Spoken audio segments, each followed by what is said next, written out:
guys. Welcome to another live chat. We are here with Andrew Silke. So, Andrew is a man of many talents, an amazing animator, also one of the founders of Zoo Tools. And I've been trying them. I did a video about it. Go and check it out if you haven't so far. But I mean, since trying the tools, since seeing some of the animations that Andrew has made, I've been wanting to talk with Andrew for a while. And here we are. He lives on the other side. I'm in the UK. So you are in Australia? New Zealand? That's right. Australia. So In Sydney, yeah. in Sydney. So this is why the time actually works perfect at this point. And welcome, Andrew. Nice to have you Thank you here. very much. Yeah, awesome. Yeah, yeah. So at what time is it over there? What time is it? It's 6:30 in the morning. So 6:30 in the morning. 6:30 in the morning. So it was going to be 4 a.m. And I was like, oh, please can we put it back? And, That's amazing. Do you speak? Do you actually work with, a lot with people both in the US and Europe through your company? yes. Yeah. I do like mentoring, so I do like one-on-ones often. Oh, I with see. People, particularly, it seems to be a few people in California, Yeah. but also in the UK. I've done ones in the UK, all over really. Oh my God. So you're used to this, to waking up this early? Not really. Usually we organise a time that's a little bit more suitable. But the UK is like the worst, isn't it? Yeah. It is. It is. I used to live in London and calling my family back in Australia. That was terrible. Yeah. It is. For some reason, we're in the middle of everything, right? Left and right, both US and well, it depends on your perspective. Yeah, But I think if you shoot a line through the middle of the earth from Australia, it's almost hits the UK. it does. Almost. So we're connected in many ways. That's right. This is amazing. This is amazing. But Andrew, really cool to have you here, man. So I have a bunch of questions for you, but before I actually get to it, I want to actually give a shout out to the chat. Obviously, you guys actually are here. It's been a while since I've done this. Obviously, I'm pretty sure a lot of you that are coming in are going to be coming fresh. Maybe you guys don't know about the live chats, or some of you have been here before when I was doing this about 6 months ago, and basically this is about interviewing experienced animators, people with a lot of experience that have a lot of stories, and all about following their journey and finding out more about exactly what they've been through to get to this place, and also to kind of demystify some of these things that when you see somebody that has made it, and is a professional, it feels easy. It feels like they got there, and it was easy to get there. And as you probably will see from this series, most people actually have the opposite story. It's hard. It's tough, and most of the time you about to quit, and then you make it, and all that stuff. So having said all that, if you have any questions for Andrew, for myself, definitely add it to the comments in the chat, and we will actually put it up here. I'll read them up, and then we will answer them live for you guys as we go through it. Now, Andrew, you have an extensive career. You worked in amazing places. So before we actually go into your career, what made you want to be an animator? How did it all start? Oh, that's a good question.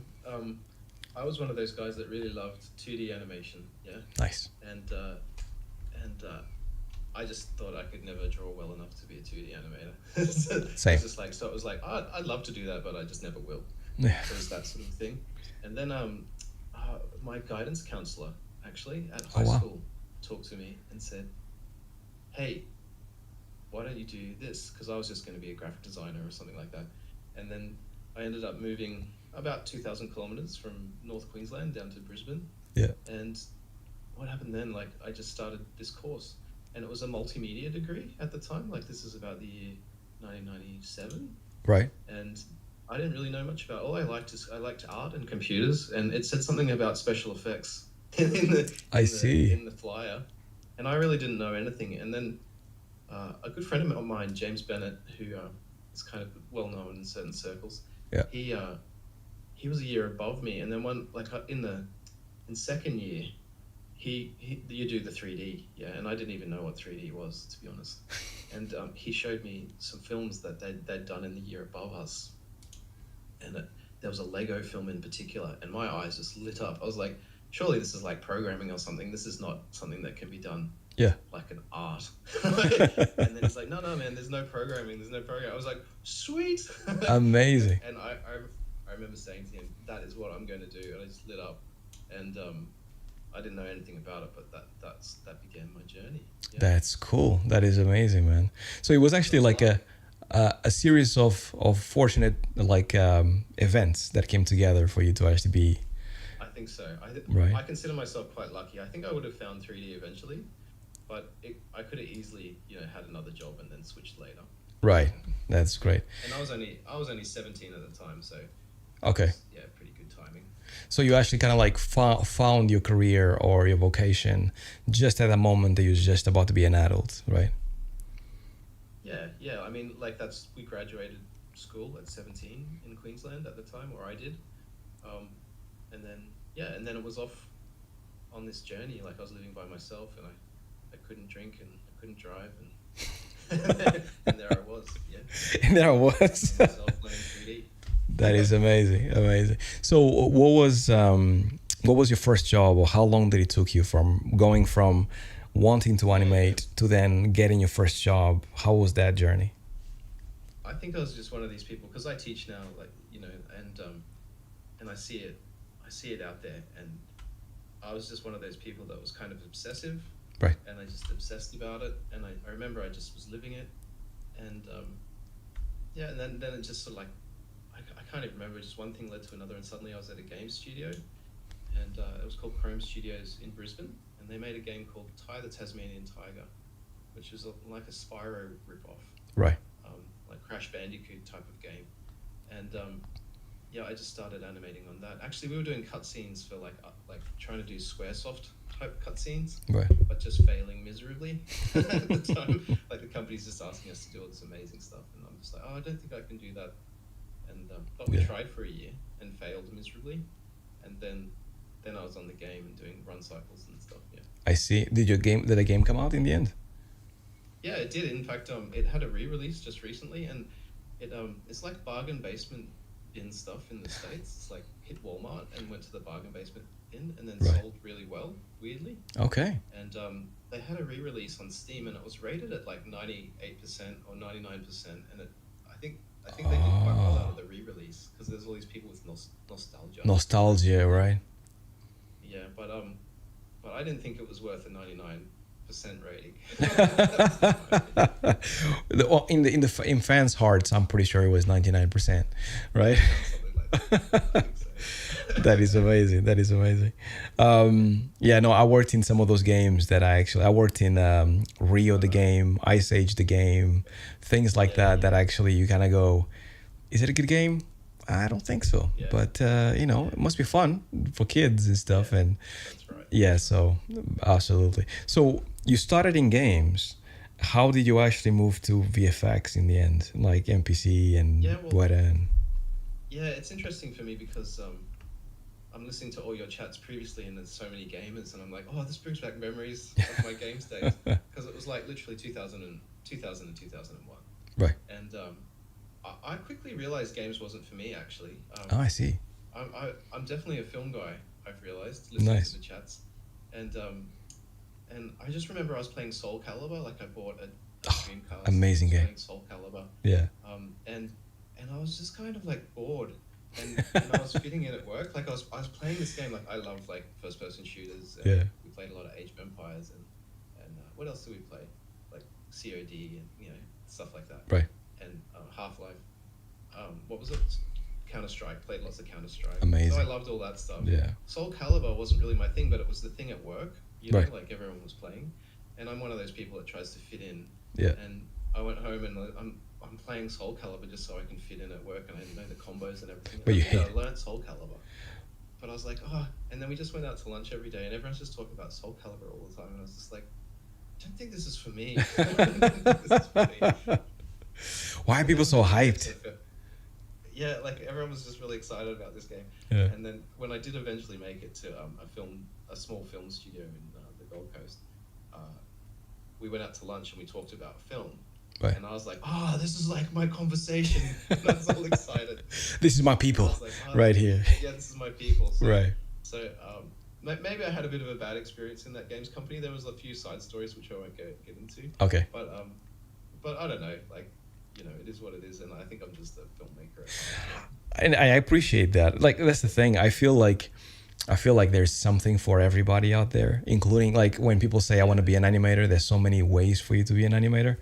And Yeah, I it is. yeah, and to me I think is very much like what you're passionate about. Like I actually found out through my career that there's people that I want to only do first person animations, which to me was Really? just first person animation. So they want to work in the Call of Duties and the battlefields of the world and making sure that the gun Yeah, right. feels absolutely amazing. This is why you Yeah. get so many games nowadays that the gun play feels amazing. Like the latest Call of Duty, it feels so Mm. realistic. It's first person, super realistic.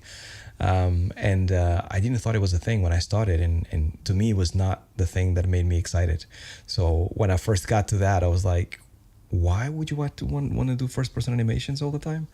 But then after Yeah. working a bunch of after working in a bunch of first person animation games and things like that, you understand the art. It's still not for me, it's still not my thing, but you understand the Mm. art form and how difficult it is and how complex and systems and things like that. Oh So yeah. so you kind of have to respect everybody's needs and wants, and there's a world within Yeah. itself depending on what you want, right? So it's really Yes. cool. Yeah, like I've started doing a lot of code in the last 5 years, and I man, want to even ask you about even in that. 2000, yeah, even in 2013 or something like that, Yeah, if you'd saying that I was going to be doing code, I would have just laughed at you and gone, as but if like that's not there's me. no way. Exactly. Yeah, that's not me. Yeah. But yeah, here I am, and it's like, oh my God, what am I doing? I have many questions about that because I know a few people. Okay, so Yeah. I'm just getting ahead of myself. So how do you, so when you actually decided that film was your thing, how do you actually Mm. manage to get your first film job, right? Yeah, Um, that's a good story actually. yeah. Yeah, so it was me and Dave was working at a commercials company. We were flatmates at the time, and I said to him one day, we really want to be like doing this Pixar stuff, not what we're doing. Like he was doing car commercials and I was doing, um, you know, a Spyro type game, Right. and we just why don't we? I saw For the Birds, that I great Pixar remember. film, Great short. Yeah, great and I short. was just like, and went around and we were like, oh, that's amazing, that's Yeah. amazing. And then we were like, I reckon we could do that kind of naively. And we had a chat, and then we're like, let's give it a go. And so we decided to take 6 months off work, and we made a short film called Cane Toad, Okay. which is very well known in North Queensland, but not really anywhere else. And we sat down and we made a film for 6 months. Yeah, That's amazing. yeah, to try and basically make a show reel so that we could move out of the stuff that we were doing and into like let's go to Pixar or something. Yeah, Of that's course. what we were thinking at the time. Of course. No, makes Um, complete sense.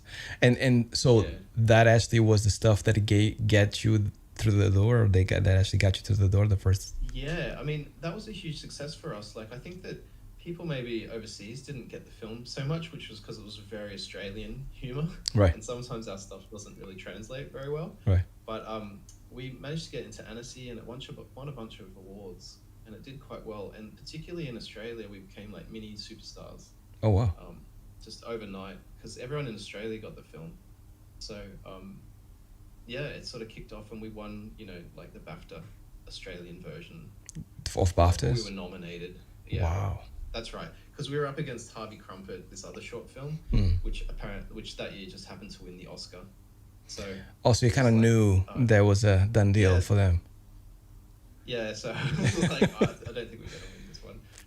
But it was really fun, and we went on the festival circuit, and it was when CG was kind of new because that was 2003. Oh yeah. So like people hadn't really seen a lot of CG back then. It's really Yeah. changed now. So it was kind of new, and everyone's like, "What's this?" And everyone was kind of excited about it. Yeah, Right. and that really set up the career. So I think Dave went straight to Weta after that and started working on Gollum, Right. pretty much. That's amazing. And then I went to Animal Logic eventually and worked on Happy Feet. Yeah, Yeah, that's great. That's two great projects to actually get started. yeah, yeah. Right. That's really awesome. And Dave's like Dave Clayton. He's like a big Weta supervisor, so he's been nominated for multiple academies and Wow. kind of stuff. And yeah, it was a co animation supervisor on Avatar and The Hobbit. He was the animation supervisor. So That's yeah, yeah. he's done really well. Very very impressive So resume. that little yeah, Yeah. that little film did quite well for us. Yeah, Yeah. that's really cool. That is amazing. So going through the different studios that you've been through, because obviously you have been through Weta, you've been through Animalogic and all that stuff. Yeah, yeah. I'm guessing you had to kind of raise through the ranks, going from a junior to like a senior and all these other things. How was that experience for you? Was it better than you thought, worse than you thought, equally as good? Look, yeah, I said that when we were making the film that we wanted to work at Pixar. I mean, that's what we wanted, but we didn't expect it. Right. We were really like in a small, on the other side of the world, in a small place that no one's, in Brisbane, which a lot of people haven't heard of. Right. And we didn't really have much expectations. We just wanted to be really animators, I think, more than anything. We Of just course. wanted to animate full time. So cool. And not do car commercials. And so I remember talking to James, and James is a bit of a salesman, and he's like trying to sell it. He's like, I'm gonna be working on all the big films. I'm gonna go to Weta and I'm gonna go to ILM and I'm gonna do this and that and the other thing. And I'm like, I sort of rolled my eyes and went, sure, James, as if we could do that. So I had really low expectations, and then suddenly, we all found ourselves in these companies because I think we didn't realize, like back then, just how rare it was. I think, Right. like in the year 2000, there wasn't a lot of people doing this, and Yeah. I felt very lucky the whole time. Like I felt like, wow, or how am I here? Like, Yeah. my God. And then suddenly I'm on Happy Feet, and then you've got like proper ILM animators that are flown over to Sydney, Yeah. teaching us all like how to animate, and we're like, gosh, this is really good. Like got like 60 animators, Right. like and really experienced Disney animators like telling us how to do this stuff. This is amazing. Like, how am I even here? Yeah. For free. Yeah, that's, Right. You're getting paid to actually. like, Yeah. and It's I'm great. getting paid. Exactly. Yeah. I was being paid quite well too, and I was like, oh my God. Yeah. I was really surprised. Yeah. That is so cool. Yeah. So you guys have talked a little bit about what is it when you don't really believe that you're worthy? Yes. Yeah. Absolutely. Yeah, and I felt like that the whole time. Like I was actually I became an animation lead on Happy Feet, and then I animated almost like an entire sequence on that film. And I remember at the end of that film, and it won an Academy, Happy Feet, at the time. Yeah. And I was like, at the end of that, I was like, I don't really feel like an animator. I don't feel like I can call myself an animator. Like, I don't feel like I'm worthy. Yeah. Yeah, and it was just, I remember thinking, but I am an animator. Yeah. But why don't I feel like that? Yeah. And, Imposter syndrome, right? Yeah. That's right. Absolutely. Absolutely. everyone talks about it. I'm sure I don't have the diagnosed version, which is like apparently quite bad. Yeah. But, I think everyone has it. Like you were talking in the previous podcast. Absolutely. I think that's a constant thing that people talk about, which I think we should continue talking about, which is about this idea of like, like people think that because you're accomplished and you've done all these things, and surely now that you have a job and you actually worked on this Academy nominated or award-winning show or TV show or movie, then you made it. That's it. There's nothing else you need to do. But yeah, through it all, like I do think that feeling, that innate feeling inside of you of like seeing people around you better than you, and you're like, should I be here? Should I not be here? Do I know what I'm doing? I'm now a lead. I'm in charge of these people, but most of them are better than I am. That's so right. That's right. Who am I? It certainly feels that way. Yeah, exactly. Who am I to tell them what to do? Yeah. So no, I can relate, and I don't think it ever goes away, right? It becomes easier Yeah. as you get older and more experienced. Yeah. Like I tell people I still get anxiety. Yeah. Especially because I've got this business now, this like create 3D characters thing with Zoo Tools. Yeah. And it's puttering along, it's getting there, Right. but like it's still not like it's not totally secure. Of course. And you worry, man. You worry about Yeah. things. And yeah, you just gotta. I think you learn over time, don't you? Like, oh, there's the anxiety. Yeah, there it is. Yeah. My best friend. Yeah. Hey, buddy. I had a good chat about this like to one of my friends, and he's quite high up in the industry too, and he's like he's always like self-deprecating. Right. And I said to him, and he's like, I just don't know when this anxiety is going to go away, because he's like, top dog Right. in his job, and I'm like, dude, I don't think it goes away. Yeah. Just learn to live with it. Yeah, that's right. I think Right. that's a better strategy. That is amazing. Yeah, no, I think that's a really important point. And with that, I have to say hello to Vidan. Welcome. Also, Animation Cafe, thank you so much for being here.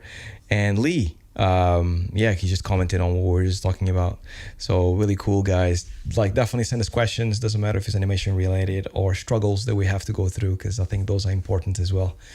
Yeah, it's funny. It's funny to actually, well, not funny, but interesting to say the least, Andrew, because I've been doing this YouTube channel for quite a while now, and the number one thing that you get all the time is very much like the insecurity that comes from being an animator. And I think a lot of it comes from you working by yourself in front of a computer for many months, if not years, trying to make it. And then when you make it, you realize that your level is so low in comparison to everybody else, and it's going to take you years to get anywhere. And I think this is why it becomes this thing about the competition is so high and it's only getting better. And when you see the short reels now in comparison to when we started in the early 2000s, I mean, my short reel, I was talking with a friend the other day, my short reel would not actually like even, it'd be right. so horrible nowadays. Now I would get no jobs in comparison to, Yeah. to like everybody nowadays that is putting short reels together that look absolutely amazing. That's right. But as a teacher, I would like to say to the other side that if there are, people who are learning out there, as well, the counter flip to that, isn't it? Like that when you do get to the studios, there are a lot of, it's very ordinary. That's how Yeah. I would describe it. It's very That was my ordinary. experience of it. Yeah. It's like, wow, it's just regular people doing regular things, and Yeah. everyone's got anxiety, and oh my God, like everyone's kind of like me, Yeah. and no one's really like, I've worked with like top directors, um, so I worked with George Miller for a while. He did Mad Max, Right. and you're working one on one with these guys, and Alfonso Cuarón, who did Gravity, Amazing.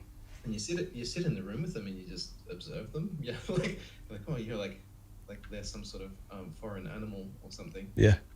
These top directors, but I just would watch them and just very quickly, it's quite obvious that they're just people. They're just people, right? Like, Yeah. yeah, they're just people. Like some of them are quite smart, yeah. Yeah. And then you're like, yeah, you're quite smart. Like you're quite switched on. But like I remember one of my flatmates said, "Oh, George Miller, he's a genius," because he went and saw Mad Max Right. 4 at the cinema. He's like, "George Miller's a genius," and I was like, I don't know. I sat beside him for like 3 years. It's pretty normal. For 6 months. Like, yeah, he's a smart guy. Yeah. No doubt. Yeah, but I don't know this word of like genius, or we put people up on pedestals and put We like, do. jobs up on pedestals and all this sort of stuff. Like, oh, that person is amazing and that person's Yeah. amazing. But I guess what I'd like to say to people is, I don't know, man. They're just people. Yeah. They just worked very hard for it. Agree. Do you think, Yeah. like, that's a great point though, because I do think maybe part of the problem is that we actually spend so much time wanting something that when we get there, it's almost like unbelievable. And especially when you start working with people that you look up to, it's very much like you freeze, right? No matter how creative you've been, no matter how achieved you've been, Yeah. you just don't know what to do with yourself, because you're like, I'm nobody in comparison to these people. And turns out that these people are Yeah. just regular people. Yeah, they're just regular people. Amazingly. Exactly, just regular person. Yeah. Yeah, you get older too. You get older, don't you? And you start growing up, and you move up the ranks, and you start realizing, oh, it's just like the world is run just by people. Exactly. Like these people who we see on TV and whatnot, they're just regular folk. Yeah. Yeah, exactly. And that's why we have Shakespeare and all this drama. Yeah. and interesting, stuff about life, because Yeah.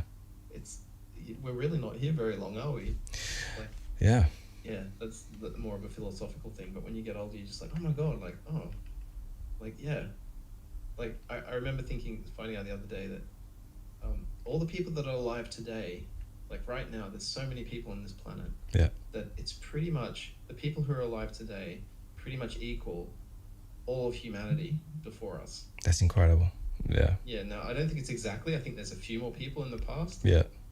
But I was like, that's incredible. That means that all the people, like those famous people like Shakespeare and, famous like people like Genghis Khan, Yeah.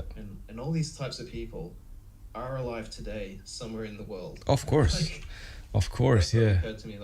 Like because there's just so many people on the planet right now that yeah, there's just by sheer statistics, like there are people like Genghis Khan on this planet right now Yeah. today. Maybe they're not got the power like that he Yeah. had, but they're somewhere in the world doing something. Doing something of Right. impact as well in the society, which is Yeah, great. right now. Yeah. Yeah, right now. And the odds of Well, somebody, if you're Genghis Khan, maybe maybe not. not. Yeah, exactly. Maybe it's not Maybe so good. maybe it's just stay home and play video games. Maybe that's a better thing Maybe that's a better for thing. Genghis Khan. Conquer worlds in the video games.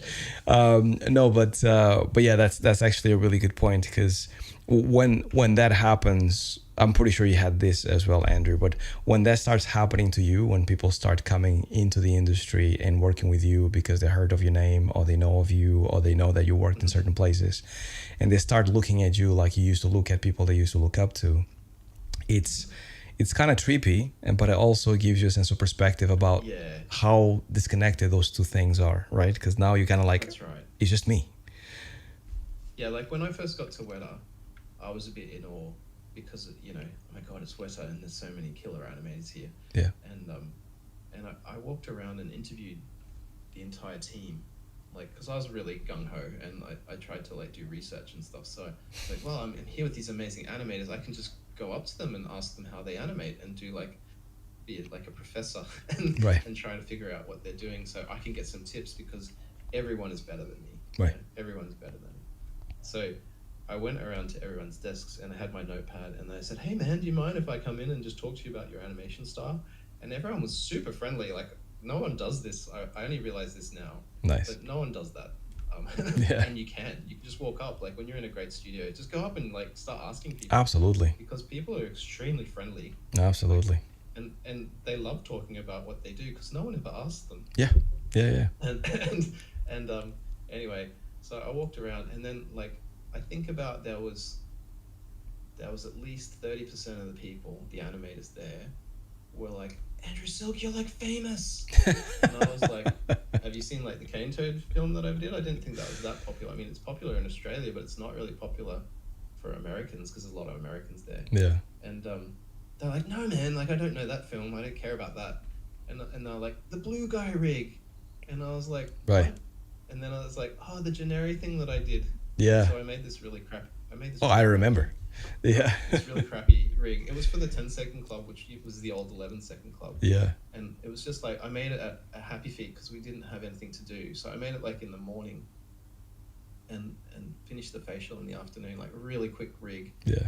and then made this 10-second club, which wasn't badly animated, and I think I won a couple of them. Yeah. And then like I was just like, oh, it's really crappy rig. I'll just give it out for free because it's not much. Because I think like there's like the Norman rig or something was like the first free rig, and then there's nothing really with facial. So I was like, oh, I'll just give it out there and I just put it on the web, and it just went like you remember it just went super viral. Oh my God! Everybody was like normal. Like it was just Yeah. it's just crazy because it's not a good looking rig like, at all. And like I knew how because I built it. Like I just okay if you only animate it from the front and like from the chest up, Yeah. then it looks okay because it's got decent facial and it's kind of like this look like a little puppet. Yeah. If anyone wants to Google it, just Google Blue Guy rig. It's I, just, I, like, I can show them. I can show them. I'm actually Yeah. googling it right now because actually, like, it was so big. Everybody's using it. I used it. I yeah, used it in my it's just- in my animation. I think it was my university it's course. just like one of those super surprise viral things. Like it would never happen today because there's just such good rigs out there. Yeah. But there was just a real hunger at the time, wasn't there? For like, there's just no one. There's just stuff didn't exist. Absolutely. And Yeah. there was a point where it got so big that studios would say, "Do not give us your show reel with the Blue Guy rig. Like, just do not do it. We are so sick of it, and it's so ugly." Amazing. Because that's the thing when you animate it badly. Yeah. Well, gosh, it's just like That is the one. it's like something from Gallery of Bombs. No, but like going back to that idea of like Yeah. animations being much better nowadays than they were back then. This is the kind of level that we had back then, right? Like, That's because right. it was difficult to find tutorials, it was difficult to find resources. You were just trying to learn animation by yourself, and Animation Mentor just started maybe a few years back or a few years after Oh my this. gosh, it's really hard watching that, isn't it? It's like, So yeah. please stop. Can you put that away? Can you put that away? It's like, It's great. It's great. Cool. No, but anyway, like a third of the animators on Avatar right. had got their start with the generic rig, with that See, rig. amazing. They loved it. Like they're like, I am here because of you and that rig. See, And I'm like, you're kidding me, right? that rig. You gotta be kidding me. You gotta be kidding me. Like, Amazing. Amazing. that was just surreal. That's like very surreal for me at that time. Yeah. I can imagine. No, but it's really, really cool to hear. By the way, we have quite a few more people joining the chat. AJ, welcome. Lee, thanks a lot for the comments. I'm guessing Lee must be like an OG as well, because he was talking about there was so few rigs back then, so he remembers. Yeah, I know Lee. Oh, okay. Amazing. So yeah, no, like it's actually really cool to see. And do you think that this was like you rigging, because you're an animator, was the beginning of your your coding, of like you wanting to know more than just animation? No, that happened actually at Chrome Studios. So a lot of this happened for me very early at Chrome Studios. So the studio that no one ever, like, well, not many people have heard of. Because what happened, I was very lucky again, and I consider it luck because I just wanted to be an animator, man. Like, I just wanted to go and animate all day. But I arrived at this studio, and they're like, "Yeah, but you need to build the characters. Yeah, and you can Oh. model. We saw your show. We saw your show reel. You've done some nice stuff." Mm-hmm. Because I did that at uni, but I don't want to do that anymore. I just want to animate. And then I'm like, "All right, well, that's the job, right?" And I just started animating. And of course, if you have a model, then it's got to be rigged, and there just wasn't anyone. You had to do it. So just had to do it. And like we were in 3ds Max, I was trying out Biped and Character Studio, and then doing stuff in Maya I'd learned already at uni. And like I ended up just being a real generalist, a real character generalist. Yeah, Right. like model, rig, animate, and then rinse and repeat. And I probably modeled and rigged about 20 characters, yeah, all up, which is a lot. Which is quite a lot of practice as well. And because like back then, remember, it was only like 800 tries in a character, Right. so you could build it quickly. Well, yeah, true. Like there was this like, and I was on like this old animator news group which was called CG Char.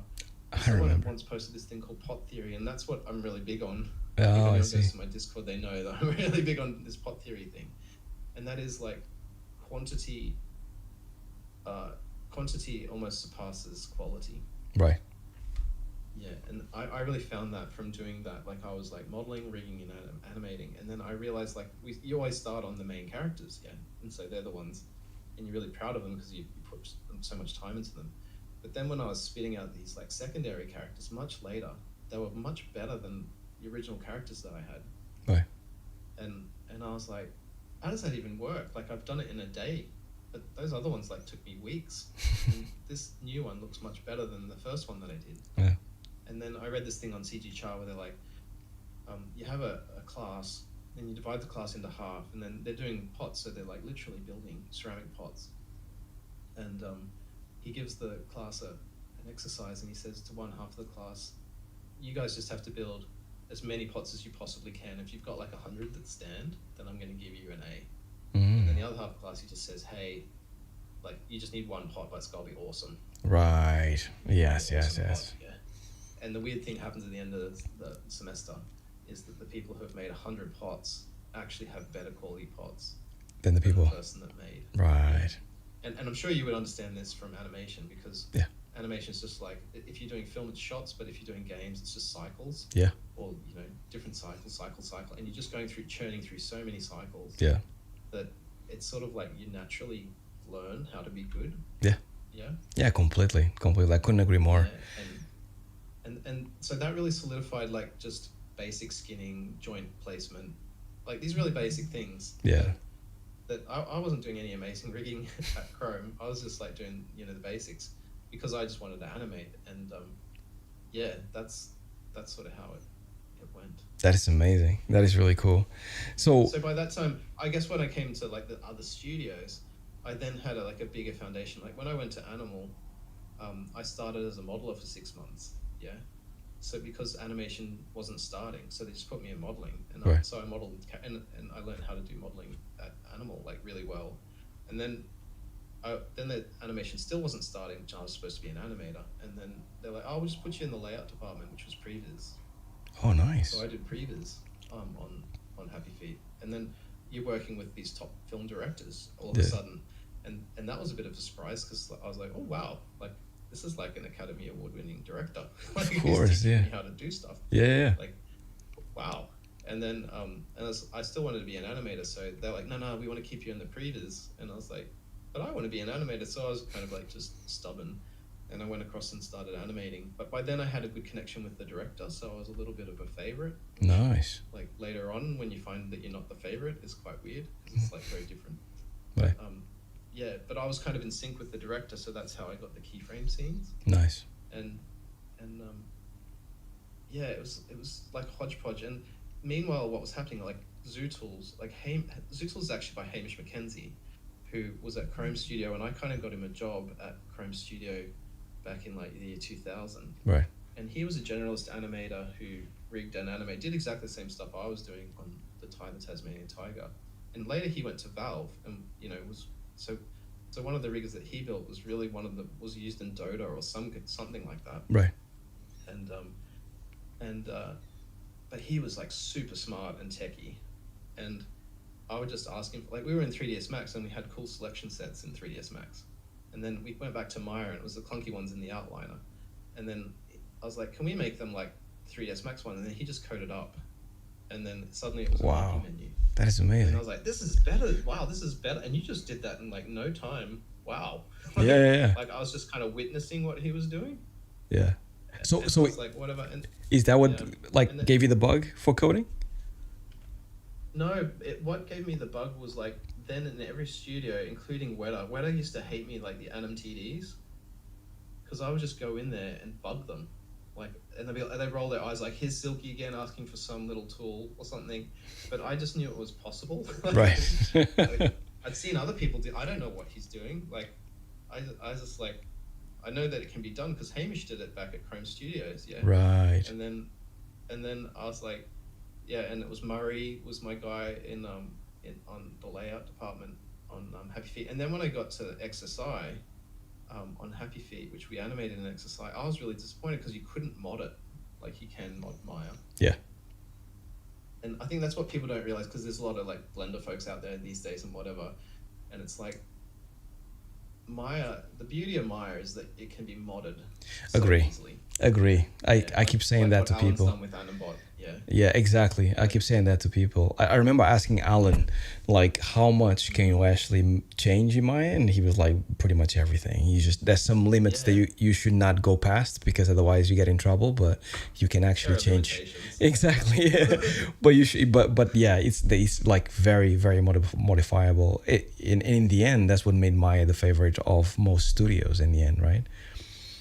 And I think that's what people don't like. I had this class yesterday. I was teaching previs to these uni students, and they're all so into Blender, and like the whole of Sydney is still Maya. Like, Right. let's see what happens. But I'm just like, you don't get like just how huge these studios are. Like, they are huge, Yeah. and they are much more like they're much more like a huge cruise liner. And I made this analogy back to a speedboat, and it's like, you guys like driving speedboats, yeah, like you driving little boats.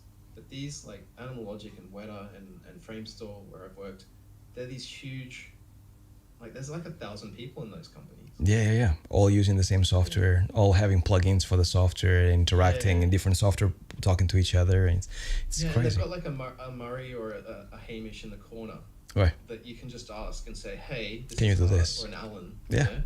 And hey man, can you just like make this for me? And then often they can. Yeah. And it's like sweet, and it makes your workflow more efficient and stuff like that. Yeah, it's incredible. Like Yeah. I like shout out to Guerrilla Games, but they have like basically a mini engine within Maya that they can actually kind of like talk to, like all the artists and all the animators and all that stuff. They spend most of their time in Maya, so they can actually animate and see the lighting and see how the levels change and things like that. And That's right. oh man, it is so But at amazing. Weta, I mean, I call Weta, when you animate at Weta, it really is Maya. Like, it feels very much like Maya.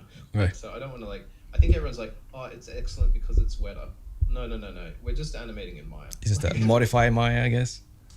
Yeah, but there is a part of it that I call it like Franken Maya, where it's so changed. Like, Right. the viewport, for example, is much more like Eevee Okay. than what we would have in Maya. Right. Normally. Like, it just looks amazing. It's like a game engine. It looks amazing. It's like Unreal Engine or something like that. Oh, I see. I see. I see. And then they have two outliners and they have two attribute editors. Right. And it's like, it's really, and it's quite overwhelming actually. Is it? But at the end of the day, you are just in the graph editor as normal animating. Yeah. There's not really any difference there. But Exactly. then they have like a toolbar, which is the animation toolbar, which is a lot like kind of a bad animbot. And there's just so many tools, like so many. That is so cool. Wow.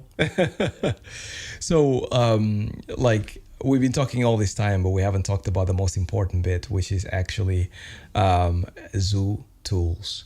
I think so. I discovered this, like, and I'm slightly ashamed to admit this, but I discovered this like fairly recently.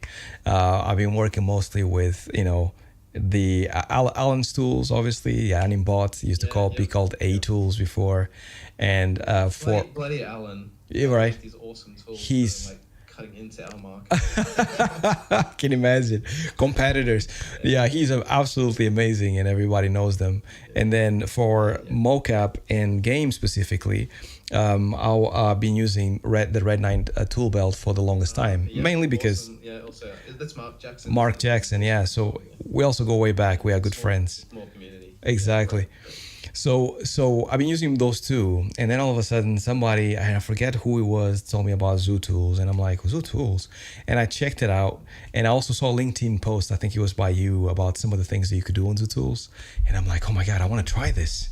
And this is, I think, when we started talking about like maybe trying, and you sent me like a demo and all these other things, and when I started trying it, and when I like saw there is basically, it was easy for me to tell that this was an animator thinking, but an engineer behind the scenes actually putting these things together.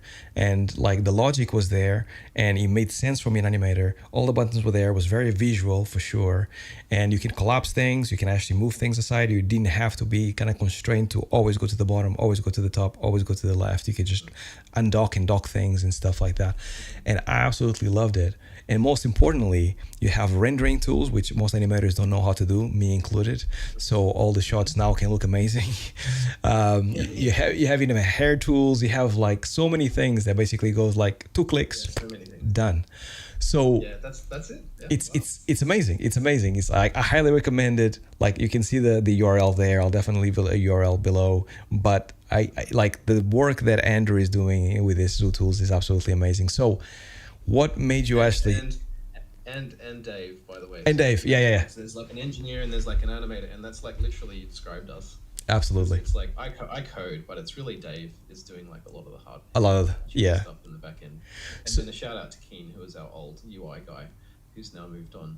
He did a lot of UI coding. And then there's me on the front end, which is like, the animator. The animator. So that's exactly what I was going to ask you. So it's a 3-person team behind the scenes, right? Yeah, there's 2 now. Like Keen left. He decided he needed to do other things. He was kind of an employee, but Dave and I are owners. Okay. So so that's how. It works. So, and you do and also just to explain too, because there is a back history with Zoo Tools, which was the free open source version that Hamish was. Mm-hmm. So Hamish left the industry, gave Zoo Tools to me. And then he's like, dude, I can't do anything with this. It's worth no money to me. And he really talked it down. Right. And then he gave it to us. And I said I couldn't understand it, so I gave it to Dave. And then Dave came on, and we were trying to work with it and tweak it. And then Dave basically said, oh, this is like really needs a rewrite. And then I was like, that's what Hamish said. and then so we started it from scratch. And so the new Zoo Tools, which we call Zoo 2, is not at all Zoo Tools of the past. It's new, but like it really has like a lot of Hamish's ideas, right? I guess you could say. Okay. Yeah, so it's lived on in spirit through what Hamish did. Yeah. Makes sense. Makes sense. So between you two, like the whole goal, what is the main goal for Zoo Tools if you actually were living in an ideal world, and how do you think about actually kind of like improving Zoo Tools? Because one of the biggest Okay, things that's a good question. is a huge question. So, Yeah, so yeah, yeah. one of the biggest things that I tried was basically this AI that you actually added. I believe it was you, Andrew, Mhm. right? Yeah. And Oh, actually, it was Dave. it was Yeah, Dave. ChatGTP was Dave. Okay. So when I tried it, I thought I can see the link between now and the future and how things are going. And Yeah. and Autodesk, I know, they actually, according to online sources, they're working on their own and things like that. Uh-huh. But Yeah. like the fact that I could actually, it's almost like chat GPT within It Maya, is. right?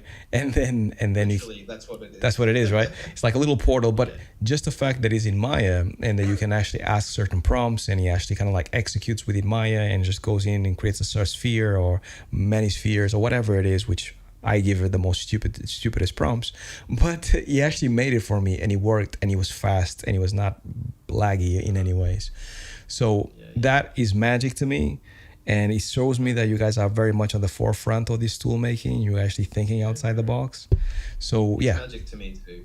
it Like, it's is. magic to me too. My God. Yeah. So yeah, what do you guys like have in mind when it comes to Zoo Tools and the ultimate goal and Well, yeah, I think that's a great question because ultimately, ultimately the big picture for Zoo Tools is what happens. I guess what I've witnessed through the 20 years that I've been working in this industry is that the programmers tend to really want to take on the big problems. right? Like they really want to like make the Unreal Engine, like it's the nanite or the lumen or the Yeah. what would it be in animation? They want to make the GPU do something fancy and play the rig at a million frames a second. Right. They want to write everything in math. They want to go to SIGGRAPH and win awards, Right. like we want to go to to the Academy Awards or the Annies or whatever the the games awards are, and that's totally good and normal. But what I found was like a lot of people don't want, like a lot of programmers don't really want to do just the little things that we want, like the little tools, The simple like stuff. the connector stuff, Right. which I think is what Alan's done quite well with Animbot. Right. It's just they're really not complicated tools, and a lot of programmers don't want to even make them. But us as animators, they're like gold to us. Yes. Because it's like, I click a button and it saved me so much time. Yeah. Absolutely. But like a TD or a rigger or a tools developer will not go to SIGGRAPH and talk about basically a calculator. Exactly. And show off and winning any awards. So I guess that's like definitely my point of view. Dave's point of view is much more a much bigger tech engineer point of view, which that's why we make a great teams, because it's sort of like the yin and yang, so to speak. Dave is tackling big problems, so his big problems are like pipeline based and how would I say it, like we really want to get Zoo Tools into other apps. So Right. Unreal Engine would probably be the first, but we've got an opening in Houdini and Blender and Unreal Engine, Okay. and sort of like, so Dave has a very big picture view of it. So in essence, it's really just about any tools that can make artist workflow better in any app. Okay. That's the big picture. That's great. But whether we get to that or not is another thing. No, but I think the ambition is spot on, because do you find it that you guys want to like target animators only, or do you find that you actually want to target artists generically, because Yeah. you do rigging, you do modeling, you do a bunch of other lighting? Yeah, that's actually been something that I found much harder watching Animbot rise, because that happened at the same time as us, and then we're still a little bit obscure. I've always been a bit of a generalist, so like right from those early Chrome Studios days, I've never been able to give it up. It's like a drug, and that I want to like do everything. Like It's fine. I want to model rig. I commend you for that. It's amazing. Yeah, but and actually it makes me very employable. So I highly encourage people to like learn skills outside of their discipline. But in terms of like making a tool set, it is hard because if you're making tools for everyone, then the modelers only have like 5 tools, and the animators only have like 5 tools, Yeah, and makes the sense. lighters only have like 5 tools, and the Yeah. rigger has like a couple of tools, and it's not kind of as sellable. But Right. to me, as a generalist, I've got like all the tools. Right. Like I've got like 80 or 90 of them, and to me, it's like my little toolkit.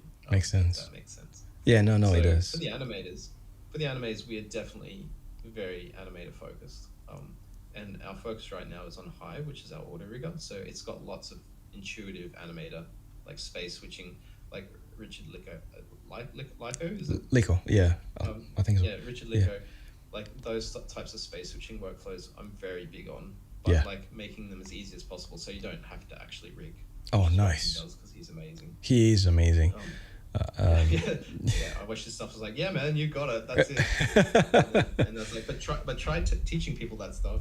Yeah, no, it's complex. It's complex to actually get your head around it. He has a really good course about that, exactly for that reason, because I'm like, you can do it, Richard, because you're amazing. yeah, exactly, You absolutely. don't know how amazing you don't know how amazing you are. He's the most humblest animator as well. It's so cool. Yeah, that's right. That's right.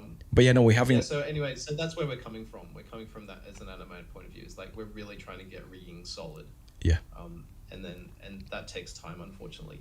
And then we're gonna do a big animator tools push, because like I've worked at 30 different companies. Yeah. All over the world, big and small. Yeah. And I've seen a lot of stuff, and there's just literally too many tools to build that can increase your workflow. Of course. For me too, because Yeah. I've got to be talking about what we already have more than building new tools. But like from my perspective as an animator, a generalist, I'm just like, I need that, and I need that, and I need that. What do we don't like have, right?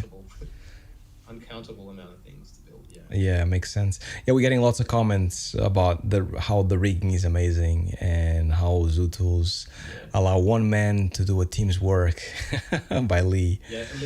Lee's like my cheerleader. He's great. He's great. He's doing a good job. You're doing a good job, Lee. It's really cool. No, but yeah, like obviously I haven't really gone in super depth in terms of like the things that you can do with the tools, and only mainly because I haven't been animating as much as I used to, due to many external reasons. But seeing the tools, I definitely, if I was right now animating every single day, 8 hours a day, all the time, I can see the potential of things, especially when it comes to me personally, for presentation. I don't know how to rig. So if anybody were to ask me to rig, it's great. A few years back when I started doing freelance, I remember perfectly exactly the situation that you said about you won the gig, it pays well, and all things said and done, you're like done. And then they go, okay, but can you model and can you rig? Because we want the animation, but we want the other stuff as well. And when you don't know how to do those things, you can rely on external tools like this ones to actually make sure that you can at least do a decent job. You won't be like a rigger or like a modeler, but at least you can get something out the door. And I think, like, just to give a plug for Hive, I'll also say hi to Mike. He's sitting there giving me compliments too. He's one of my students. That's it. I'll just say that Hive is a little bit like, I'd like a few more people to pick it up and try it out, because what we've done with Hive is we're really trying, and I'm about to start all the training, which will make it much better. Oh, nice.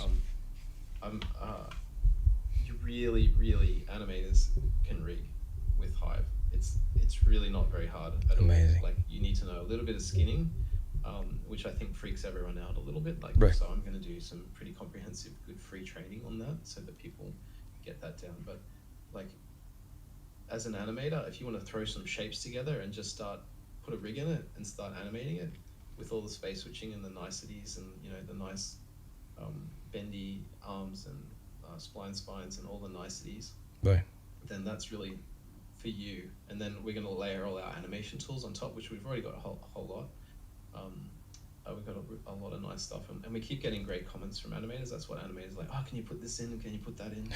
And like, oh yeah, that would actually be really easy, and that's a good idea. It's like, that's cool. People go, oh, just come out of Disney, and at Disney they have this, and at DreamWorks they have that, and like, that's how the world works. Yeah.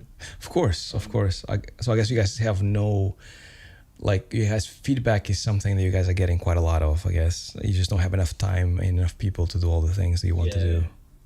particularly in rigging, unfortunately. Like rigging is really deep and hard, and it's Right. the real bottleneck I find, because I think people really love modeling and people really love animating, Right. yeah, and artists especially. Yeah. But no one really likes to rig except for the riggers. Yeah. Like there is a type, like there is a type of person that Yeah. just goes, "I'm a rigger," and I'm like, "You're a rigger." Yeah. Like, Exactly. and because anyone who says I like rigging and I want to be a rigger, you are a rigger, Right. 100%. Yeah. Yeah. No one says that. Yeah. Exactly. Yeah.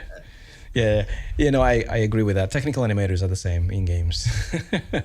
It's a very specific trade, and they are like unicorns. It's very difficult to find them, and to find good Yeah. ones is even more hard. That's right. And I got that question yesterday at uni, and someone's like, "What is in demand right now?" Because I've been told this and that and the other thing, and I'm like, I don't know. Basically, like from the 30 companies I've worked at, it's just very hard to find technical people Yeah. who understand artists. Yes. Like, Yes. yeah, like there's technical people, but if you can understand artists and really listen to them and Yeah. give an artist what they want, then you are in demand. Oh, There's a real shortage of them. yeah. Especially engineers, having engineers that actually understand what the Yes. animators and the artists want trying to accomplish in a certain game or a certain whatever. It's I call them the daywalkers because they can translate things. We don't talk the same language, and it actually works really well. And when you find them, you want to hug them because it's like, yes, you speak my language is amazing. Yeah. So, That's like what Hamish was for me at Chrome Studios. oh yeah, Yeah. amazing. And I guess like to put Zoo Tools in context too, like as a teacher, because I've done a lot of teaching now. Like I was a full-time teacher for a couple of years because I sort of got out of the industry. And I was like, I don't know, kind of done that now. Like I'm kind of weird. Like all my friends are now supervisors and like winning lots of awards, Right. and I'm like, I don't know. I just don't want to. Like I'm more that person that never wants to go up into management and do the meetings thing. Yeah. And Fair enough. and then although part of me like from not doing that is like, I want to just like to do that for 6 months and see what it's See like. what he's like. Trade places with You somebody. can tell me what it's like. We should trade places for 6 months. See what happens. Yeah, it'd be fun.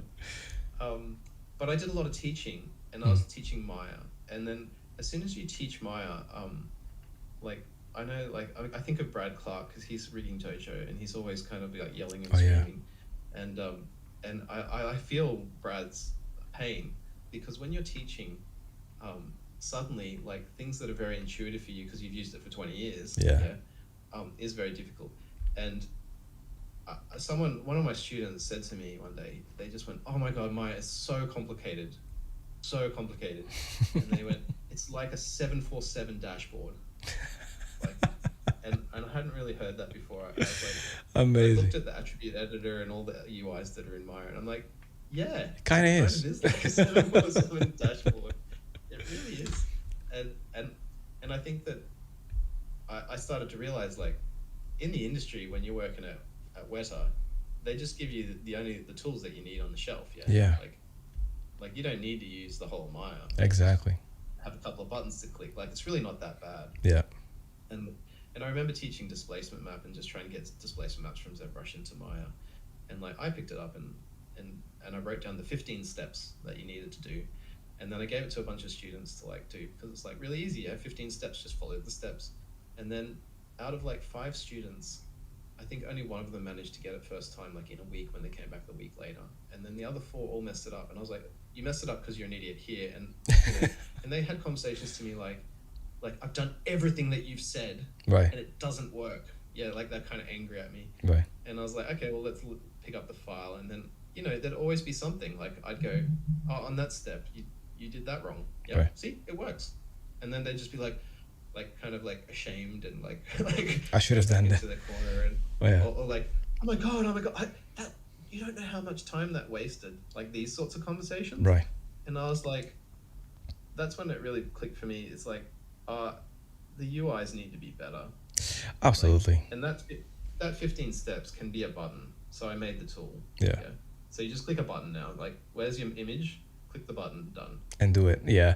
And like, Yeah. I think that, by the way, Spruce actually asked what is a technical animator. I'll answer that question in a second, Spruce, because yeah, it's a good question. But I do think that having people that actually create these tools for us is a heaven sent. Because to me, I remember when we were animating with no plugins whatsoever, and then the Twin Machine came along, the one plugin that animators could use, and then everybody was like, "Wow, this is amazing! You can just slide this thing, and then you get it in between automatically." We're like, "What?" Now is basically a given, right? Everybody just thinks this is a thing that you can find, and you just go and buy, Zoo Tools or like Animbot, and then you do it to make it happen. Yeah. But back in the day, it was hard. And then when they started coming up with more tools, you can do now this thing and that thing or whatever it is. Like it becomes such a, especially as an experienced animator, because you know exactly when you're going to slot that tool on your pipeline. Because like this is going to save me time here, this is going to save me time there. So having people like yourselves, Alan, just making sure that we have these tools, people take it for granted nowadays.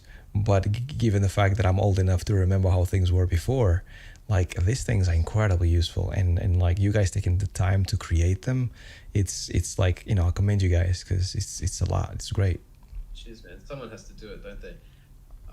I'll just like say, like, fast forward about 10 years into the future, it's going to be quite incredible. Oh. Because even now, like I'm animating, like at Animal Logic. We were just at Animal Logic doing a little UE short film, like in Unreal 2, and I was just like there, and man, it's really hard to export FBX. Yes. And then manually bring them into Unreal. I'm so glad you say that, because I have a question for you about that. And I was just like, gosh, this is so laborious. Yes. Like, and then it was just because we're working off their pipeline, off the Animal pipeline, and they're not set up for Unreal. They got a render a cool glimpse. Right. And then I did have a rigger, and so I said to the rigger, because I was animating and I was busy, and I was like, can you just like code up this thing for me? And he's like, oh, it's already there. Like, here it is. And I was like, oh, sweet, man, thank you. And then got that in, and then on the Unreal side, I was like, oh man, we really need the opposite. We need like the importer to the exporter. Right. Because this is taking so much time. And then I asked questions, and they're like, oh, that's actually really hard to build. That's going to be like 2 guys for like 2 months building that. And I'm like, oh. So I had to do it manually, like myself. But like, cut to like 10 years in the future, it's just going to be a button, isn't it? It's going to be a button. Like, all the software, like next year, hopefully. Fingers crossed. That'll be amazing. But it's going to be like a button, and all the software is going to talk to each other now with USD, and it's going to be beautiful. Yes. Everything is going to just the promise of USD. The promise of USD, yes, because it's not really quite here. Show me the money. That is true. That is true. But I think it's coming. Yeah, exactly. NVIDIA Omniverse, they say. This is what they say. The unifier. The multiverse. No, but AI, exactly. So before we actually go ahead, actually, I want to answer Spruce's questions about a technical animator.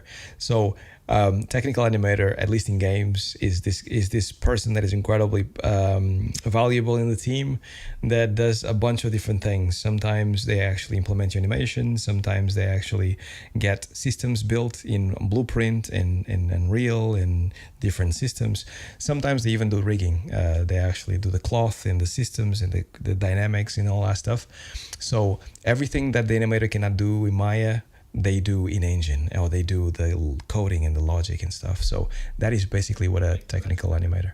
They make the magic happen. So your animations can look like 90% amazing. They can make your animations look 120% amazing with their magic in game. So technical animators, like, you should love them and thank them, because they are so useful for us. Without them, a lot of the stuff wouldn't happen. And as Andrew mentioned, for example, exporting FBX into engine is really complicated, and when an animator has to do it, it just basically becomes complicated to implement it on the Unreal side of things. So the technical animators are the guys that you go like, how do you do this again? And how does this work? This is broken. How do I fix it? So it's great. Yeah, that's right. And because we're like talking to animators really, and I'm talking a lot about tech, which animators tend to like, oh, what? I don't want to know about that. I would say, like, when you work at a place like Weta or Framestore or Animal Logic, like these big places, it's film, right? So it's not games, but the tech team with all the dynamics and the fur and the lighting and stuff, like, you don't do any of that. Like, you just, like, I remember on Avatar, I was doing some Banshee shots with Natiri flying the Banshee in Avatar 1, and it was relatively straightforward animation. Like, it really wasn't anything amazing. Right. Like, just she's they flapped a couple of wings, and it was a close up, and you really can't do much with the shot because James Cameron had specifically what he wanted to do, and she sort of looks and smiles. Yeah, it was one of those sorts of shots. And then it came back, and I was like, didn't think much of it, but then it came back, and you start to see it rendered. Right. It's like, oh my god, looks amazing, right? That. Yeah. And it was like she's got all these dreads, and the dreads are just like flapping in the wind, and it's like she's got this necklace on, it's flapping around, it's doing all that stuff, and then the banshee wings are all soft bodies and doing all this stuff, and it's just like, wow, that's incredible. And then like, I think when you put it on your show reel, like people tend to think because the animator somehow animated all that hair or did something like that on the flapping of the wings or whatever. No, man, I just like made it flap a couple times and she smiles. That's it. Yeah, that's all I did. Exactly. I really didn't do much more than that. And then like the magic that happens in the other teams, like to make it all happen. Like on Shang-Chi, I had one of the big dragons at the end of the Shang-Chi fight Oh, I love that fight. That was amazing. It was like a tornado of water or something, and it's swimming around in the tornado of water. And like all I had to do is make it like flap a few times, and it was hard because it's wetter, so they do grind you on the shots. Of course. But like when all the effects come in, it's just like holy crap. Looks amazing. That's right? not the animators, right? That's not the animators. So I think the other thing that I'd like to say, because the animators that are out there, is that when you're at home doing it yourself, it's just so much harder when you have this huge team of people supporting you and doing that stuff. Yeah. And I guess that's what we wanted in ZooTools in a way. Is we want to have like bring the studio to you sort of thing. Yeah. No, I think there's something to be said about like having many people having a say on the shot or the work that you're doing, because you end up just like becoming, depending on the studio really, but you end up just doing as you are told a lot of the time, and then you basically, is this what you want? No, okay, I'll go and change it. And then, is this what you want? Sure, this is what I want. Okay, cool, perfect. I'll move on to the next thing. I think I'll give you 5 variations. What do you want? Exactly, yeah. But being at home, working with the tools and like working on your own shots and stuff like that, I think this is actually when the creativity happens. And I keep telling most people about, especially when they work at home, that even though you might feel like it's a grind and you want to work professionally and stuff, but the most creative you're ever going to be is going to be when you work in your own shots at home. That's like, I like to tell people that it's great that you're saying this sort of stuff, Harvey, because people don't say it, do they? No, they don't, unfortunately, yeah. They actually like I think people have an expectation when they get to industry that it's going to be like university, but much better because everything looks so much better. But actually, university in many ways is more fun than working because it is a job. Yeah. And it's like you have creativity, but you have like, 15% of the creativity that you had when you're doing it all yourself. Yeah. In terms of the ownership. And I think it surprises people, and I think that's what causes the bitterness that we see in the Twitter threads and things like that. It's just Maybe. an expectation. It's an expectation. Like, I talked to a psychologist once, and because I'm quite into psychology, and the psychologist said something like, I said, what is it when people come to you? What is it? Like, what's the main thing that's wrong with people? Just really generally in a couple of sentences. And she's like, hi guys, I'm I thought it'd be Andrew. really hard. I thought it'd be a really hard question, but actually she's like, that's really easy. It's just like when your expectation of reality and reality don't match, that's when people come to me. That is actually very interesting. Yeah. It always struck me, and I'm like, and I think that people think that these huge companies and games companies and whatever, they're going to be a certain way. You're doing your small own like little startup company, and you've been in big places, and everyone's like, why would you? Why would you? Yeah, absolutely. I get that a lot. yeah. Like, why don't you go? I mean, you had it. You had it. You let it go. Why did you let it go? Doesn't make sense. What are you doing, man? Yeah. And people were like kind of confused about me as well. Like, I confuse a lot of people because I'm like, you could just go and work at Weta and do stuff, and I'm like, yeah, but I don't want to. Exactly. They're like, what? Like, what? Yeah. It's good to say to people, hey, this is great. I loved it for 10 years. Like, I thought it was the best. Exactly. But then after 10 years, I just went, okay, I've got it now. Like Yeah. I'd like to do something else. Yeah, it's actually very interesting because it's almost like you come full circle. Like you realize Yeah, you start yeah. broke, you start really wanting, you start like I really want to actually get into this thing. I will work my ass You off to start get. broke. You start broke, and and then you finally make it. You make it, and you actually kind of like feel a sense of accomplishment. And the next 10 years, as you said, is incredibly fun because you work in a lot of kind of different things. You Yeah, kind of like level up as you go through, right? You're just like, oh, yes, now I have this. Now I'm a lead. Now I'm a director. Now I'm this. I'm that. But then after all is said and done, you realize that the most fun you ever had was when you were doing things by yourself at home back in the day, yeah, being hungry, being like, just I want more. I want to make this happen, and that was the most important thing in life. And that yeah. feeling kind of goes Oh away, man, right? this is why I love you, Harvey. Yeah. Oh no. You're preaching to the choir.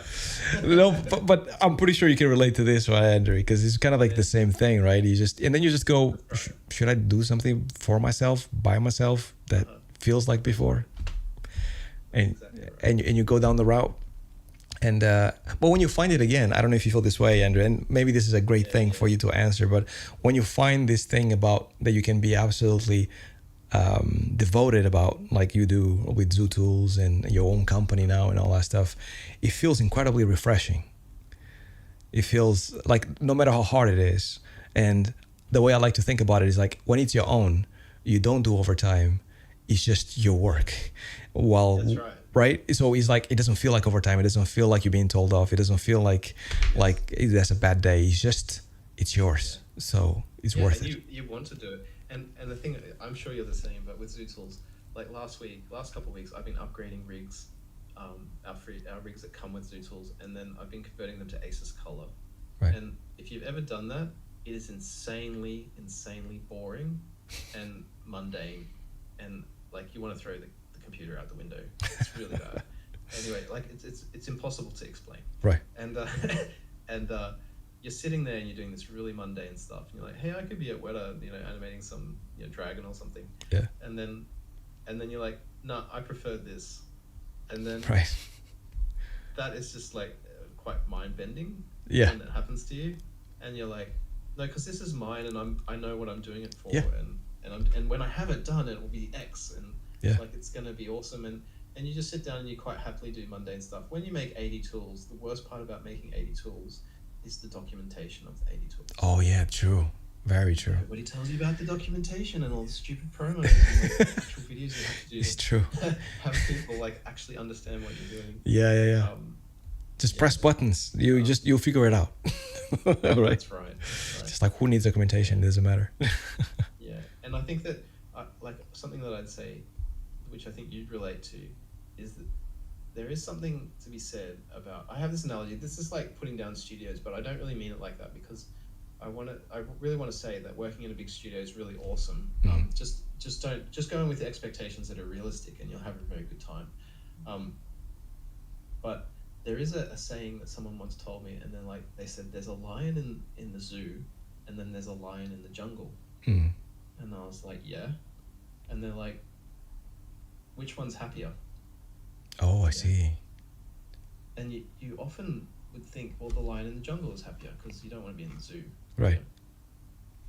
But if you really think harder about it, it's actually like there is no correct answer because the lion in the zoo, he's like looked after. Yeah. And he's like, they brush his fur It's being fed. and they give him washes, and he's got a vet That's it. who looks after him. He's given the women, like, the women can come in and like, Doesn't have things to out fight there, for like, them. yeah, and he doesn't have to do anything. Like, there's no other pride lions that are stepping up and trying to kill him. Yeah. Um, like it's really quite cruisy to be a lion in the zoo.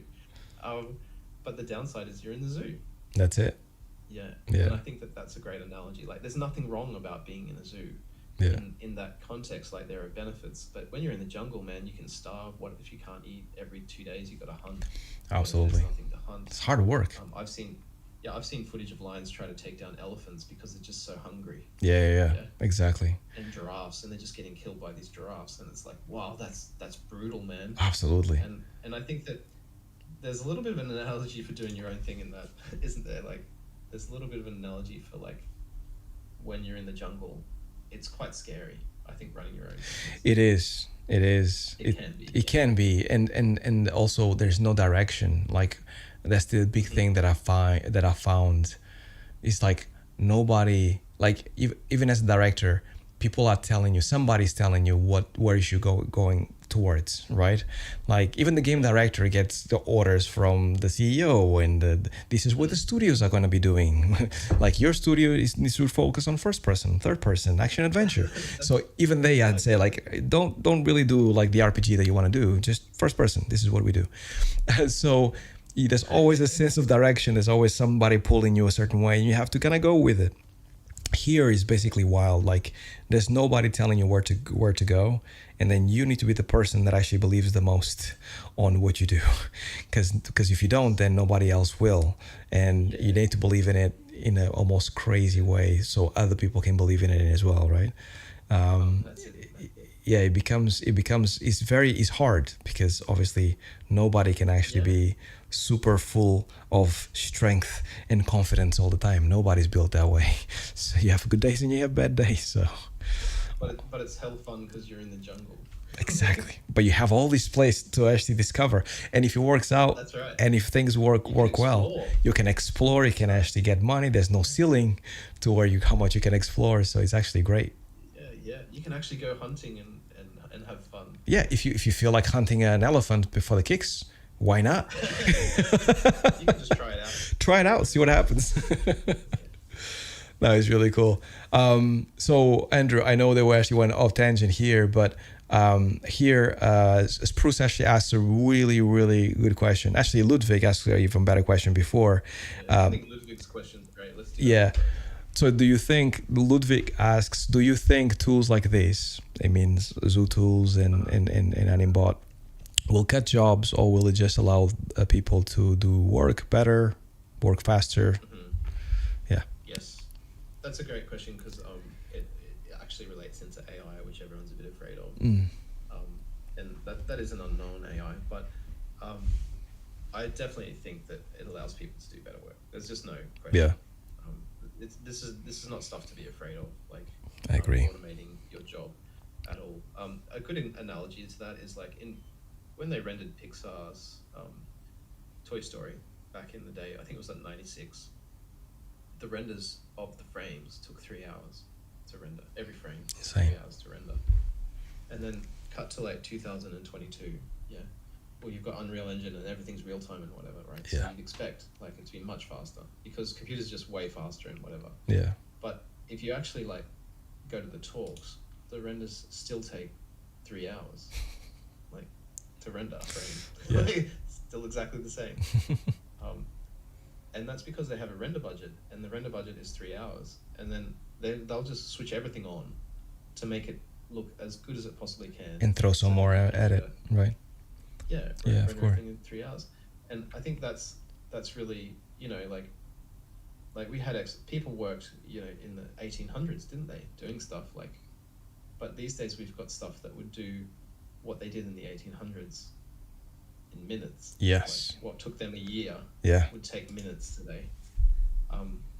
But yet people still go to the factory, don't they, and work in those factories. Yeah. Because our quality of living just goes up and our expectations improve. Yeah.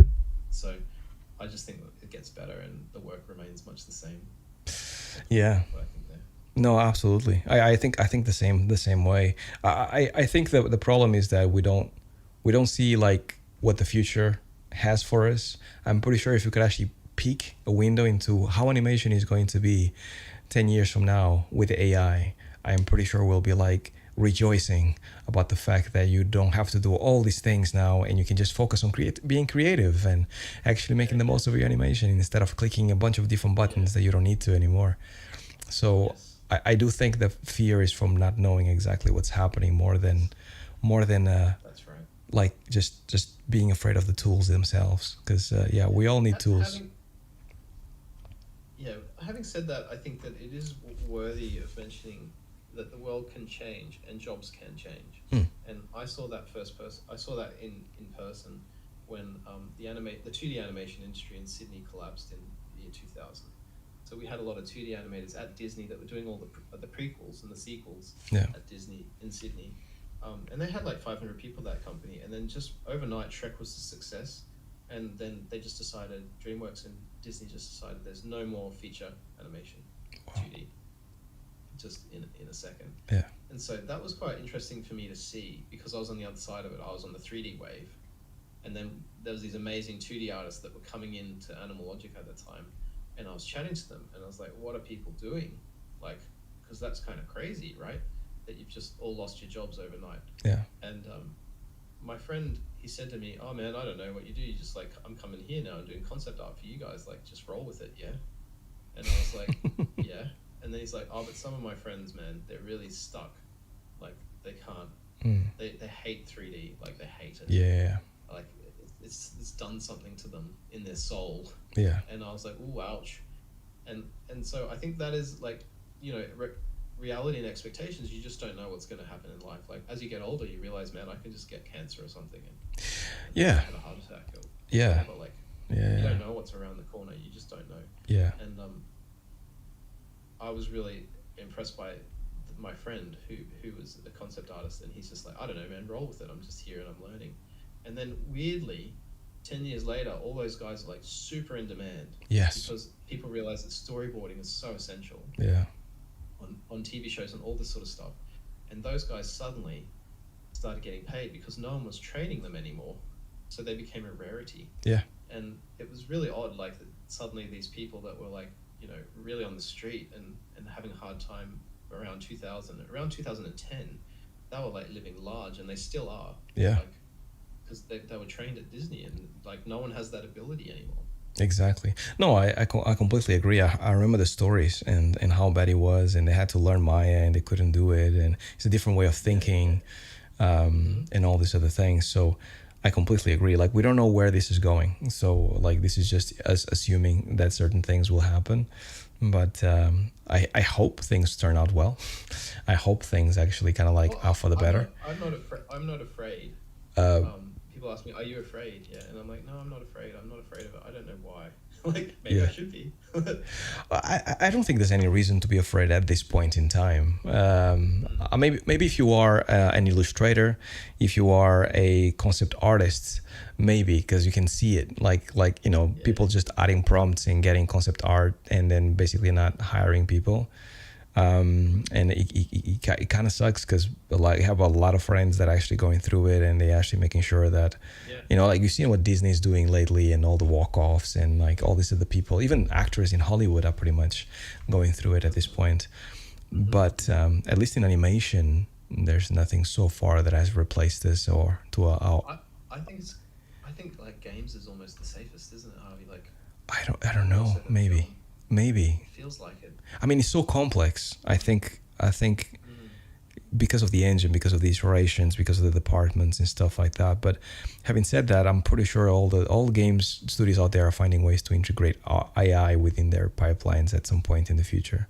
Certainly on concept, yeah. Certainly in concept. So I think it's going to work out. But yeah, I think it's a great answer. I think you nailed it, Andrew.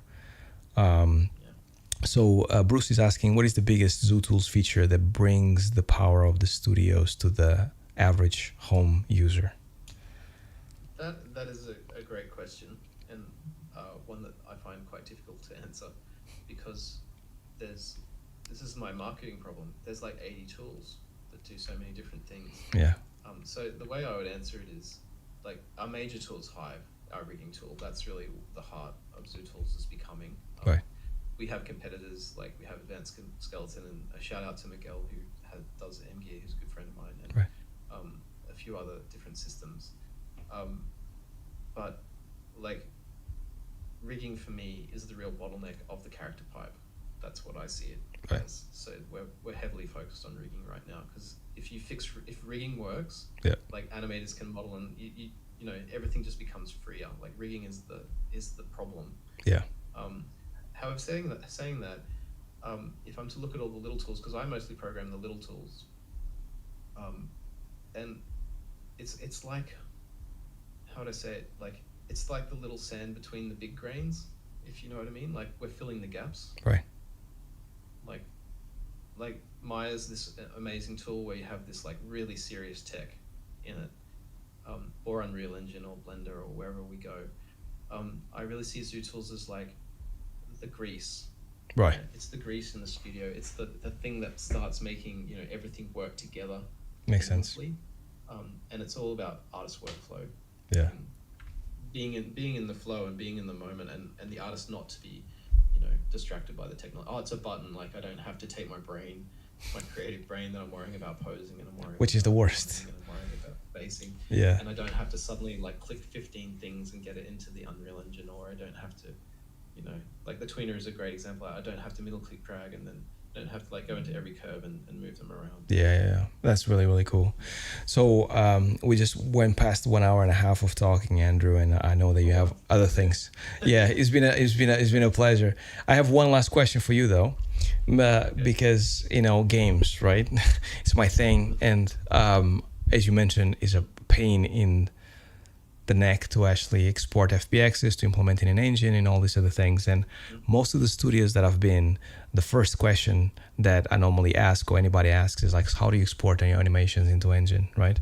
And like Mhm. Unreal has their own exporter, which is very basic, that allows you to export skeletal animations and things like that. Right. Yeah. Have you Yeah. guys thought about like working a little bit on that bridge between, I mean, it sounds like you have, but on that bridge Yes. between Maya and Unreal and animations and all that stuff? 100%. I mean, Unreal is proving to be like Unreal is just a little bit trickier. This is the great part about Maya is it's much easier to get stuff up and going. Right. Like what Alan's saying, like it's built for that. Whereas Unreal Engine is like C++ code, and it's lots of different programmers, and it's not documented as well. And some parts are really good, and some parts are really hard. So Right. Unreal is a little bit trickier for us, but we're figuring it out. However, like Hive is built to be exported into engine. So we realized quite early on that our market is really games. So even though I'm a film animator, like the market for our rigging system is primarily games. Like most Interesting. people are using it in engine. So it's all built with a single chain skeleton, so it goes straight into engine, and it's modular, so you can build it any way you want, and Right. then you can go to Unity or Unreal. Um, and so Dave was very big on this because he did an Unreal show, which was a Netflix show. Right. So it was a narrative um, in Unreal Engine, and then so he's got quite a lot of experience there, and he's realized what the bottlenecks and the problems were in getting things like going up in the sequence. So even if you're doing cinematics, Right. like that's quite tricky. And so they put a lot of work in the Hive exporter. So when you rig with our system, like you just click a button and it'll just spit out the FBX and clean everything out. So it'll be a super Great. clean scene with just your geo and skeleton and blend shapes if you have them. Yeah. And then we got like a lot of questions when we did that because people are using the game exporter in Maya, Yeah. which is great. And you've got like you can do lots of clips, and I've realized that everyone in games is working in one timeline, and they might have the bookmarks Yeah. and things like that. And so, like even just a couple of weeks ago, I sat down for like a week and just wrote out the UI for the batch exporter. So now we can batch export multiple rigs in a scene for cinematics. That's great. Or if it's for cycles, you can use the time slider bookmarks, or you can actually set it up in the game exporter and then hit our tool, and then it will just generate, out, Yeah. 50 different cycles if you've got them in your scene. Great. Go and have a coffee, because Dave's done it really well too. That it really strips out and keeps everything clean. I think that's what happens a lot in games. Yeah. There's lots of attributes and stuff on the skeleton that There is. can get in the way in Unreal. So Dave's worked really hard on making it squeaky clean, so that Unreal Engine skeleton is clean, or in Unity Perfect. or in Blender. Like if you want to go over to Blender and Blender as well, of you- course. Yeah, Blender. Yeah, so, absolutely. yeah. Yeah, and things like exporting an animation with different sections and all that stuff, like an into, a loop, and an out of, and things like that. Is that something in the pipe as well? Like, do you guys have something like that? Yeah, I should talk to you about that, because like just maybe after or over chat, just let me know what you need, because I'm not a games person. So like I've had the experience of trying to export with in engine with what is it called? Yeah, with like lots of rigs, Right. and then building sequences on the other side, which is quite tricky. And then it's actually not that bad, but it's just like time consuming and fiddly.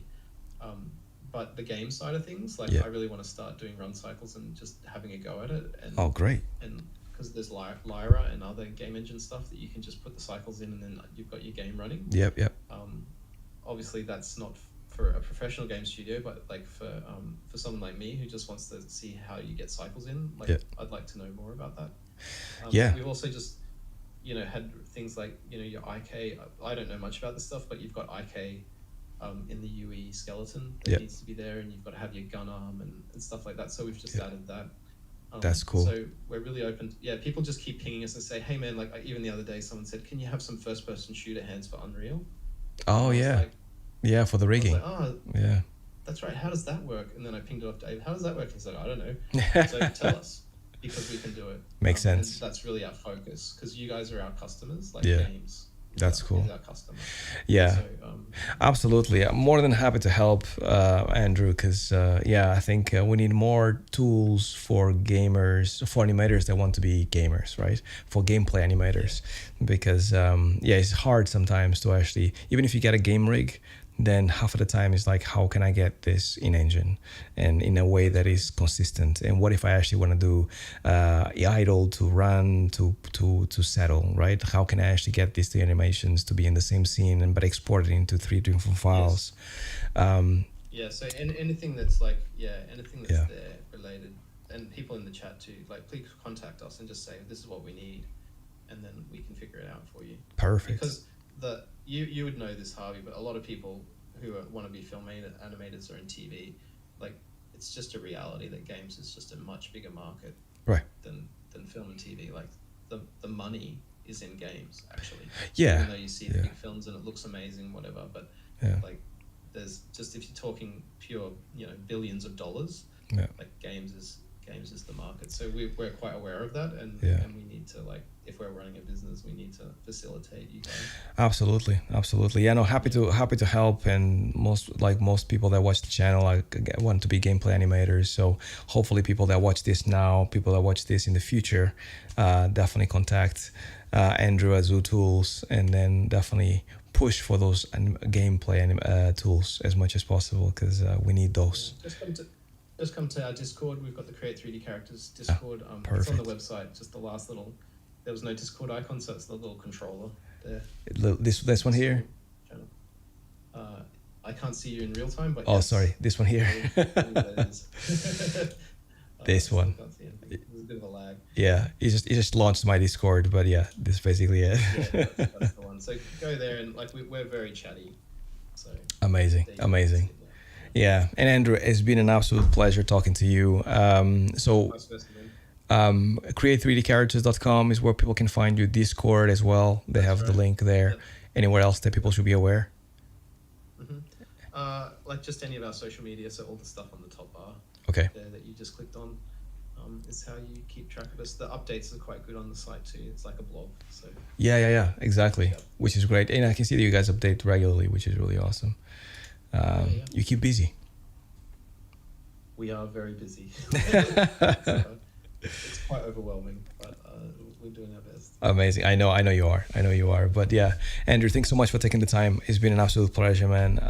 Really cool. Yeah, really cool. And chat, thank you so much for all the questions. Thank you so much for keeping us company all through this. Highly appreciate it. Bailey. Hi Bailey. Lee as well. He's still doing an amazing job. So thanks, AJ. Thanks everybody. Yeah. Exactly. Great question. So thank you very much. And I'll speak with you very soon, Andrew. Great. Sounds good, man. Bye.